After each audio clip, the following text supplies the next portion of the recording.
Idubbbz put out a new video called Concern Trolling.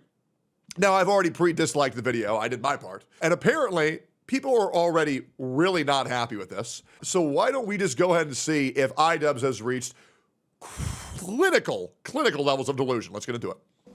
Now, thankfully for me, I have the majority of this video already recorded. This is just a little addendum. I think an addendum is something that you put at the end, but this is a predendum. I'm throwing in a little predendum. Something that I've been struggling with for a long time on YouTube is how to not let your whore wife ruin your life. That's kind of the biggest thing that we're struggling with right now. Yeah, not gonna lie, brother. It is pretty rough. I'm not gonna lie, Ian. You deserve better, man. What happened? Concern trolling. The thing that I really struggle with is not identifying concern trolling. The difficult part of it is when there are people who have authentic concern out there and the concern trolls are concerned over the same thing. So I'm like, oh fuck, I'm giving in to the concern trolls by addressing, you know, this segment of the population or this segment of my fan base who have genuine concerns. So let me rephrase that. Old Idubbbz deserves better, man. I don't like this new version. Season 3 Idubbbz sucks ass. You know what I mean? Like this guy's character is aged like milk. He's like Deku from My Hero Academia, right? Ian lost his fucking mind.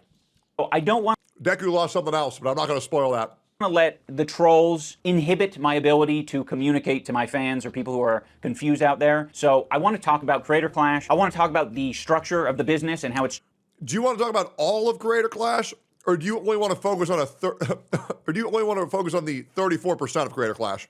Changed over the years and just sort of put to rest any of the lies that are being spread out there about Anissa, about me, and about the event. Oh, I promise you, the lies are nothing compared to the truth that's being spread about you in Creator Clash. I promise you. The main incentive for sharing this information is that I have felt extremely handcuffed by Creator Clash these past years because I'm not an expert communicator and I don't know how to convey things, not over-communicate, not do all these things that potentially put the event at risk and put other people at risk. And that's kind of why I wanted to step away from this event. It feels like it's inhibiting my ability, like the business side of things, like inhibits my ability to communicate openly and effectively, especially when there's so many people counting on me to, you know, do that well. So it's a lot of pressure, and now that Anissa and I have stepped away from it, I want to just clear the air because I don't feel that same pressure that I did when I was part of the event. If you look into charity events, they come in so many different shapes and sizes, and there is really no format that is completely obvious for creator boxing plus charity. For the first Creator Clash, we had the business model of after everyone has been paid for, you know, the expenses of the event,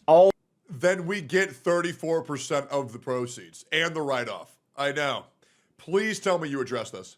Profits go to charity. That was the business model, and it was successful. Thankfully, it worked out the first year. Now, some people will be critical of one of the costs being parties for Creator Clash 2 and actually Creator Clash 1, because that's where we got the idea from. It was very successful for Creator Clash 1, or the event was successful. We don't know if the party worked to encourage people. What about your cut? To promote the event, but that was the idea. You get a bunch of creators to show up. We'll let them talk. Up to a fucking hotel the night before their fight, and they're going to post about it on social media, and the internet will be abuzz. And the event was successful, so we thought that that strategy of having, you know, a little hubbub, a little hullabaloo before the event and after the event was a good idea. So we ran with that strategy again, hoping that creators will post about it and be excited about it and buzz will be generated. But it didn't happen. Or maybe it did happen, but it just didn't sell tickets. I would cross that off my list as a learning experience of, well, if you do this strategy, you either got to force people to post about it, or you have to fucking, I don't know, not do it. You gotta make sure that people are slapping each other during the weigh-in. That's probably what I change it to.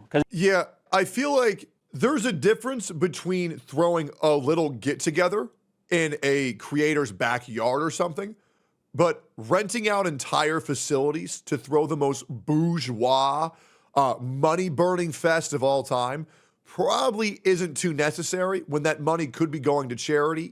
You know, the thing that everybody's attempting to donate to?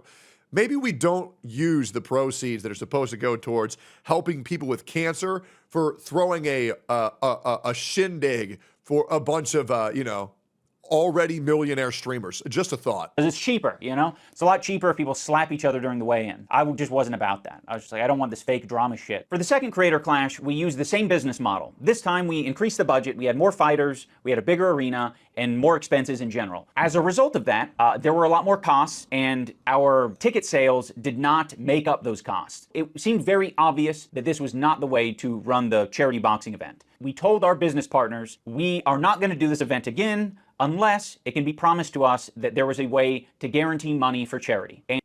Okay, so what Ian is attempting to say is he did a fundraiser for charity that raised 0 funds for charity. Hopefully that helps. Hopefully that helps translate what he was attempting to misdirect from you there. So we're already being intellectually dishonest, and already we're 4 minutes into Creator Clash, and he has still not brought up the 34% that he was stealing from the event.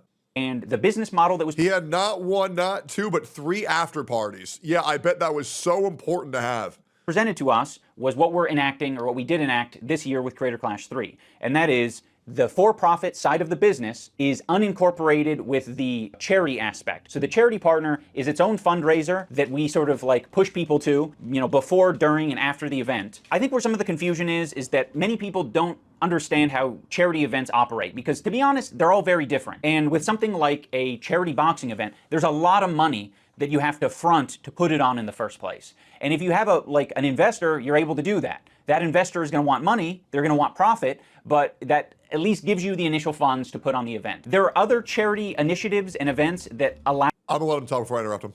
People to spend money for a ticket and immediately get a product, and also their money goes to charity. Those are usually big fucking conglomerates, giant companies that can afford that cost because they're selling you other things.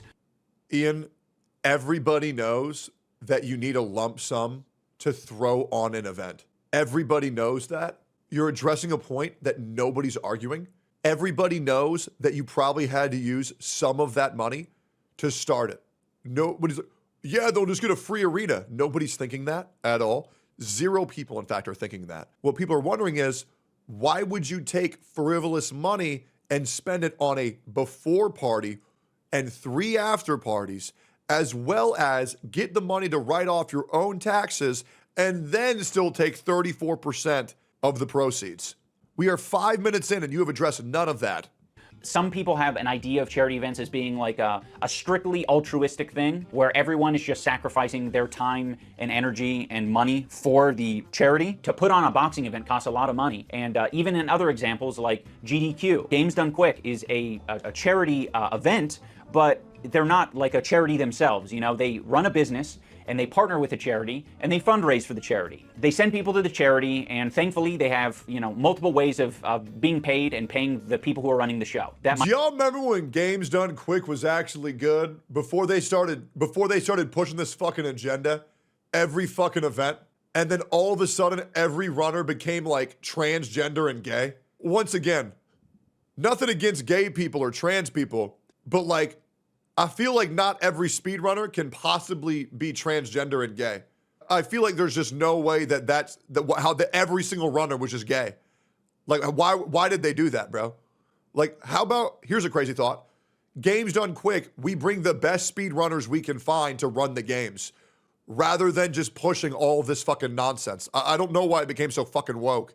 Might be through payment from the charity, that might be through their own... Yeah, it turned from Games Done Quick to Gays Done Quick. Like a Twitch stream or merchandise. Because it's the same thing where it's like, if every single person invited to Games Done Quick was a straight white male, it would be like, okay, what's going on here, right?